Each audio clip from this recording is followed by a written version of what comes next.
Dementia ಅಂದರೆ ಏನು? Dementia ಅನ್ನೋದು ಬರೀ ಮರುವು ಮಾತ್ರ ಅಲ್ಲ.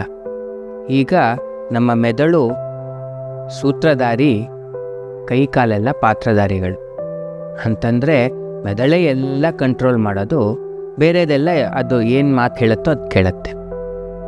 ಸೊ ಇವಾಗ ಮೆದುಳಿನ ಫಂಕ್ಷನ್ಸ್ ಅಂದರೆ ನೆನಪಿಟ್ಕೊಳ್ಳೋದು ಒಂದು ಪಾರ್ಟ್ ಆಫ್ ಇಟ್. ಅದಲ್ದೇ ಭಾವನೆಗಳನ್ನ ತಡೆದಿಟ್ಕೊಳ್ಳೋಂಥದ್ದು, ಬಿಹೇವಿಯರು, ಮತ್ತು ಪ್ರಾಸೆಸಿಂಗ್ ಪವರು, ಪ್ಲ್ಯಾನಿಂಗು, ಇದೆಲ್ಲನೂ ನಮ್ಮ ಮೆದುಳು ಮಾಡ್ತಾ ಇರುತ್ತೆ. ಸೊ ಈ ಎಲ್ಲ ಆ್ಯಕ್ಟಿವಿಟೀಸ್ನಲ್ಲಿ ಅಥವಾ 1 or 2 ಆ್ಯಕ್ಟಿವಿಟೀಸ್ನಲ್ಲಿ ತುಂಬ ಪ್ರಾಬ್ಲಮ್ ಆಗಿ ದಿನನಿತ್ಯ ಚಟುವಟಿಕೆಗಳಿಗೆ ಪ್ರಾಬ್ಲಮ್ ಬಂದರೆ ಅದನ್ನು ನಾವು ಡಿಮೆನ್ಷಿಯಾ ಅಂತ ಕರಿತೀವಿ. ಬರೀ ಮೆಮೊರಿ ಲಾಸು ಡಿಮೆನ್ಷಿಯಾ ಅಲ್ಲ. ಸೊ ಇದೆಲ್ಲದರಲ್ಲೂ ಅದರದ್ದು ಭಾಗ ಇರುತ್ತೆ.